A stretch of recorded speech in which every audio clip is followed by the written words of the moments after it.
El Dr. Bob, un tributo. Enero de 1951. Después de decir serenamente a quien le atendía, creo que ha llegado la hora, el Dr. Bob falleció el 16 de noviembre de 1950 al mediodía. Así terminó la enfermedad que le había consumido y en el curso de la cual nos enseñó tan claramente que la gran fe puede superar las graves angustias. Murió como había vivido, supremamente consciente de que en la casa de su padre hay muchas moradas. Todos los que le conocieron se sentían inundados de recuerdos. Pero ¿quién podría saber cuáles eran los pensamientos y los sentimientos de los 5.000 enfermos de los que él se había ocupado personalmente y a los que había dado gratuitamente su atención médica?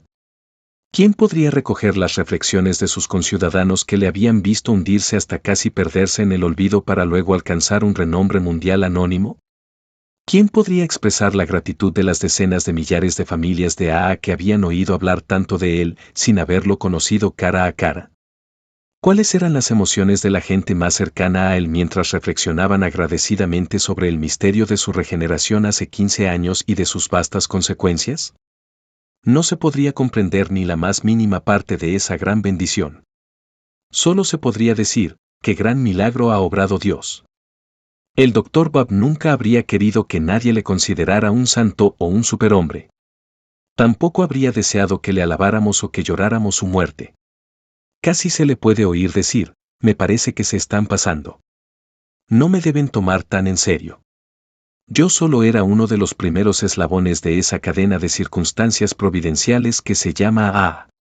Por gracia y por suerte este eslabón no se rompió, a pesar de que mis defectos y mis fracasos pudieran haber tenido esta desgraciada consecuencia. Solo era un alcohólico más que trataba de arreglármelas, con la gracia de Dios. Olvídenme, pero vayan y hagan lo mismo.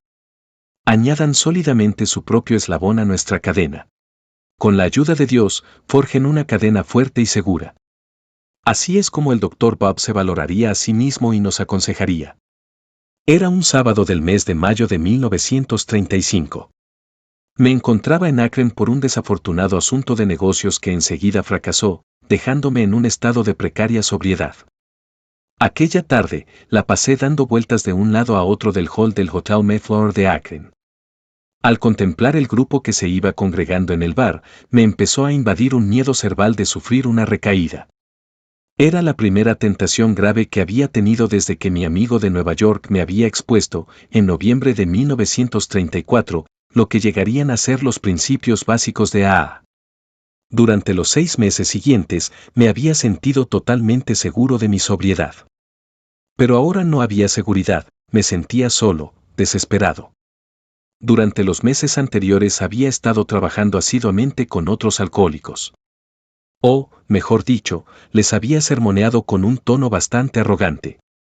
Lleno de una falsa seguridad, tenía la impresión de no poder tropezar. Pero esta vez, era diferente. Había que hacer algo inmediatamente. De un directorio de iglesias colocado en una pared del hall, seleccioné al azar el nombre de un clérigo. Le llamé por teléfono y le expliqué mi necesidad de trabajar con otro alcohólico. Aunque no había tenido éxito con ninguno de ellos, me di cuenta repentinamente de que este trabajo me había mantenido libre del deseo. El clérigo me dio una lista de 10 nombres. Él estaba seguro de que algunos de ellos me podría dirigir a un caso que necesitara ayuda. Me apresuré a ir a mi habitación y me puse a llamarles. Pero mi entusiasmo fue disminuyendo rápidamente. De las primeras 9 personas que llamé, ninguna podría, o quería, sugerirme nada que pudiera satisfacer mi urgente necesidad. Aún quedaba un solo nombre en mi lista, Henrietta Sieberling. Por alguna razón, no podía armarme del suficiente valor para marcar el número. Pero después de echar otra mirada al bar de abajo, algo en mi interior me dijo, más vale que lo hagas. Para mi gran asombro, una voz cálida, con acento del sur, me respondió. Aunque me dijo que no era alcohólica, Henrietta me aseguró que me entendía. ¿Podría ir a su casa inmediatamente? Debido a que había podido enfrentarse a otras calamidades y superarlas, ella sin duda entendía la mía. Iba a desempeñar un papel vital en la serie de acontecimientos fantásticos que pronto contribuirían al nacimiento y desarrollo de nuestra comunidad.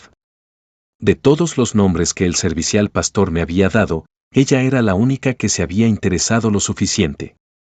Quiero expresar aquí nuestra gratitud imperecedera. No tardó en contarme la crítica situación del Dr. Bob y Ann. Uniendo la acción a la palabra, llamó por teléfono a su casa. Cuando Ann respondió, Henrietta me describió como un alcohólico sobrio de Nueva York que, estaba segura, podría ayudar a Bob. Aparentemente, el buen doctor había agotado todos los remedios médicos y espirituales para su problema. Luego Ann dijo, lo que me dices, Henrietta, es muy interesante. Pero me temo que ahora no podemos hacer nada. Por ser el Día de la Madre, mi querido Bob acaba de traerme una planta muy bonita. La planta está en la mesa, pero, desgraciadamente, Bob está en el suelo. ¿Podemos intentar vernos mañana? Henrietta les invitó a venir a cenar el día siguiente. La tarde siguiente, a las 5 en punto, Ann y el Dr. Bob se presentaron en casa de Henrietta. Ella discretamente nos condujo al Dr. Bob y a mí a la biblioteca. El Dr. Bob me dijo, muy encantado de conocerte, Bill. Pero sucede que no puedo quedarme mucho tiempo, 5 o 10 minutos como mucho. Me reí y le dije, parece que tienes mucha sed, ¿no? Me replicó, bueno, parece que después de todo tal vez entiendes este asunto de la bebida. Así comenzó una conversación que duró varias horas. Esta vez mi actitud era muy diferente. Mi temor a emborracharme había provocado en mí una humildad más apropiada. Después de contar mi historia al Dr. Bob, le expliqué lo mucho que lo necesitaba. Si me permitiera ayudarle, tal vez pudiera mantenerme sobrio. Así empezó a crecer hacia la luz la semilla que iba a dar nacimiento a. Pero como ya había adivinado nuestra querida Ann, ese primer brote era muy frágil. Más vale que tomáramos algunas medidas prácticas. Me invitó a pasar una temporada en su casa. De esta manera yo podría vigilar al Dr. Bob. Y él a mí. Esta era la clave del asunto. Tal vez podríamos hacer juntos lo que no podíamos hacer solos. Además, era posible que pudiera reavivar ese asunto de negocios tan poco prometedor. Durante los 3 meses siguientes, viví con esta maravillosa pareja. Siempre creeré que ellos me dieron más de lo que yo les pudiera haber dado. Cada mañana había un periodo de recogimiento. Después del largo silencio, Ann leía unos pasajes de la Biblia. Nuestro favorito era Santiago. Sentada en su sillón en un rincón de la habitación, terminaba su lectura diciendo suavemente: la fe sin obras es fe muerta. Pero las angustias alcohólicas del Dr. Bob aún no habían llegado a su fin. Tenía que asistir a la convención médica en Atlantic City. En 20 años, no se había perdido ninguna. Esperando inquietamente, Ann y yo pasamos 5 días sin tener noticias suyas. Finalmente, la enfermera de su consultorio y su marido lo encontraron una mañana temprano en la estación de ferrocarril de Akron en un estado algo confuso y desaliñado, por no decir más. Surgió un terrible dilema. 3 días más tarde, el Dr. Bob tenía que hacer una delicada operación quirúrgica. Nadie podía sustituirle. Simplemente tenía que hacerla. Pero, ¿cómo? ¿Íbamos a poder ponerle en condiciones para realizarla? Nos instalaron a los dos en un dormitorio con 2 camas. Empezamos el acostumbrado proceso de reducir gradualmente la ingestión de alcohol. Nadie pudo dormir mucho, pero él cooperó. El día de la operación, a las 4 de la mañana, Bob me miró y me dijo, voy a llevarlo a cabo. Le pregunté, ¿quieres decirme que vas a llevar a cabo la operación? Me respondió, he puesto la operación y a mí mismo en manos de Dios, voy a hacer lo necesario para lograr mi sobriedad y mantenerla. No me dijo otra palabra. A las 9 de la mañana, mientras le ayudábamos a vestirse, él estaba temblando lastimosamente. Nos sentíamos presos de pánico. ¿Iba a poder hacerlo? Ya fuera por estar demasiado tenso o demasiado tembloroso, podría dirigir mal el bisturí y quitarle la vida a su paciente. Nos arriesgamos. Le di una botella de cerveza. Este fue el último trago que se tomó en su vida. Era el 10 de junio de 1935. El paciente sobrevivió. Luego apareció nuestro primer candidato, enviado por un pastor de la vecindad. Ya que el recién llegado se veía amenazado con el desahucio, Ann decidió hospedarle a él y a su familia, su esposa y 2 hijos. El nuevo era un enigma. Cuando estaba bebiendo, se volvía totalmente loco. Una tarde, sentada a la mesa de cocina, Ann le estaba mirando calmadamente mientras él jugueteaba con un cuchillo de trinchar. Al sentir su fija mirada, él retiró la mano. Pero no logró su sobriedad en ese momento. Su mujer desesperada se fue a vivir con sus padres y él desapareció. 15 años más tarde volvió a aparecer para rendir el último homenaje al Dr. Bob. Allí lo vimos, sana y felizmente sobrio en AA. En 1935 no estábamos tan acostumbrados a los milagros como lo estamos hoy, le habíamos dado por perdido. Entonces, atravesamos una época de calma en el frente del Paso 12. Ann y Henrietta aprovechaban esa época para infundir a Bob y a mí una muy grata y fructífera espiritualidad. Lois se tomó un descanso de su penoso trabajo en un gran almacén de Nueva York y vino a Akron para pasar las vacaciones con nosotros, lo cual nos levantó mucho la moral. Empezamos a asistir a las reuniones del Grupo Oxford, celebradas en la casa de T. Henry Williams en Akron. La devoción de este buen hombre y de su mujer brilla en nuestros recuerdos. Sus nombres aparecerán inscritos en la primera página del libro de los primeros y mejores amigos de AA. Un día el Dr. Bob me dijo, ¿no te parece que deberíamos ponernos a trabajar con algunos borrachos? Llamó por teléfono a la enfermera encargada de admisiones del Hospital Municipal de Akron y le explicó que él y otro borracho de Nueva York tenían un remedio para el alcoholismo. Le vi sonrojarse y desconcertarse un poco.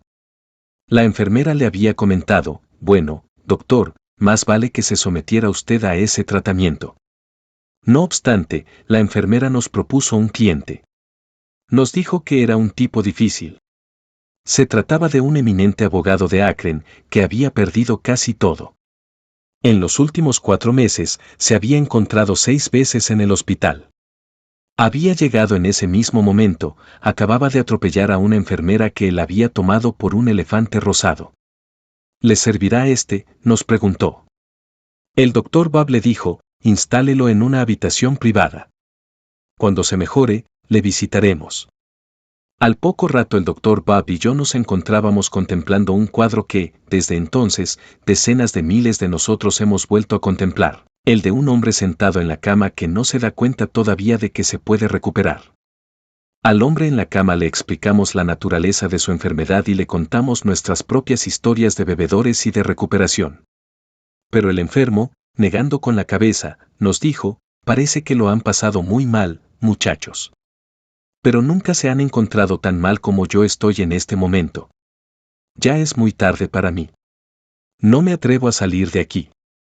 Soy también hombre de fe, solía ser diácono de mi iglesia. Todavía tengo fe en Dios, pero me parece que Dios no la tiene en mí. El alcohol me tiene vencido, ya no hay solución. Pero vuelvan a verme. Me gustaría hablar más con ustedes. Al entrar en su cuarto para nuestra segunda visita, vimos a una mujer sentada al pie de la cama. Le estaba diciendo, ¿qué te ha pasado, marido mío? Tienes un aire muy diferente. Me siento muy aliviada. El hombre nos dirigió la mirada y dijo a gritos, aquí están.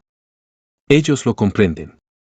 Ayer, después de que se fueran, no podía quitarme de la cabeza lo que me habían dicho. Pasé la noche sin dormir. Luego me vino la esperanza.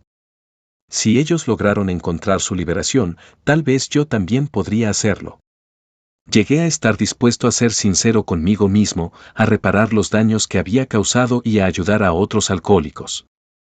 En cuanto hice esto, empecé a sentirme transformado. Sabía que iba a ponerme bien. El hombre en la cama seguía hablando, ahora, mi querida mujer, tráeme mis ropas. Voy a levantarme y vamos a salir de aquí. Dicho esto, el AA número 3 se levantó de la cama, para nunca volver a beber. La semilla de AA había germinado otra vez, y otro retoño brotó del nuevo terreno. Aunque todavía no lo sabíamos, ya estaba en flor. Éramos 3 los allí reunidos. El grupo número 1 de Akron se había hecho una realidad. Los 3 trabajábamos con veintenas de alcohólicos. Eran muchos los llamados, pocos los elegidos. El fracaso nos acompañaba diariamente. No obstante, cuando me fui de Akron en septiembre de 1935, parecía que 2 o 3 enfermos más se habían unido a nosotros definitivamente. Los 2 años siguientes de nuestra época pionera constituyeron el periodo de volar a ciegas. Con su agudo instinto de buen médico, el Dr. Bob seguía atendiendo e indoctrinando a cada nuevo caso, primero en el Hospital Municipal de Akron y luego, durante los 12 años siguientes, en el renombrado Hospital Santo Tomás, donde miles de enfermos contaban con su cuidadosa vigilancia y su especial toque de AA. Aunque no eran sus correligionarios, el personal y las hermanas que trabajaban con él obraban milagros. Nos ofrecen uno de los más preclaros ejemplos del amor y de la dedicación que los AA jamás hayamos conocido. Diríjanse a los miles de visitantes y pacientes de AA, a los que realmente lo saben. Pregúntenles cuál es su opinión de Ana Ignacia, de Santo Tomás. O del Dr. Bob. Pero me estoy anticipando. Mientras tanto, un pequeño grupo había tomado forma en Nueva York. Las reuniones de Akron en casa de T. Henry empezaron a atraer a algunos visitantes de Cleveland. En esa coyuntura, pasé una semana visitando al Dr. Bob. Nos pusimos a contar cabezas de los centenares de alcohólicos, ¿cuántos se habían quedado? ¿Cuántos se habían mantenido sobrios? ¿Y por cuánto tiempo? En ese otoño de 1937, el Dr. Bob y yo calculamos que había 40 casos que llevaban un tiempo considerable abstemios, contándolos a todos, tal vez sumaban un total de 60 años. Se nos saltaron lágrimas de alegría. Había pasado una cantidad suficiente de tiempo con una cantidad suficiente de casos para indicar que algo nuevo, y tal vez algo muy significativo, estaba sucediendo. De repente, se aclaró el cielo. Ya no volábamos a ciegas. Se había iluminado un faro. Dios había enseñado a los alcohólicos la forma de transmitirlo de mano en mano. No olvidaré nunca ese momento de súbita y humilde comprensión en compañía del Dr. Bob. Pero esa nueva comprensión nos presentó un gran problema, nos veíamos enfrentados a una decisión de inmensa envergadura. Habíamos tardado casi 3 años en efectuar 40 recuperaciones. Solo en los Estados Unidos debía de haber 1 millón de alcohólicos. ¿Cómo íbamos a comunicarles nuestro mensaje? ¿No sería necesario tener trabajadores a sueldo, nuestros propios hospitales y grandes cantidades de dinero? Sin duda tendríamos que redactar una especie de libro de texto. ¿Sería sensato andar a paso de tortuga mientras nuestro mensaje se fuera desvirtuando y tal vez miles de alcohólicos se murieran? ¡Qué dilema! La forma en que logramos librarnos del profesionalismo, de la riqueza y de la administración de bienes importantes, y de cómo nos las arreglamos por fin para publicar nuestro libro Alcohólicos Anónimos, es una historia en sí misma. Pero en esta época crítica, los consejos prudentes del Dr. Bob muy a menudo nos refrenaban para que no nos lanzáramos a empresas precipitadas que podrían habernos retrasado durante años e incluso podrían habernos arruinado. Ni tampoco podemos olvidar la dedicación que el Dr. Bob y Jem Fad, que falleció el verano pasado, pusieron en su tarea de recoger historias para el libro de AA. 3 de cada 5 de estas historias provenían de Akron.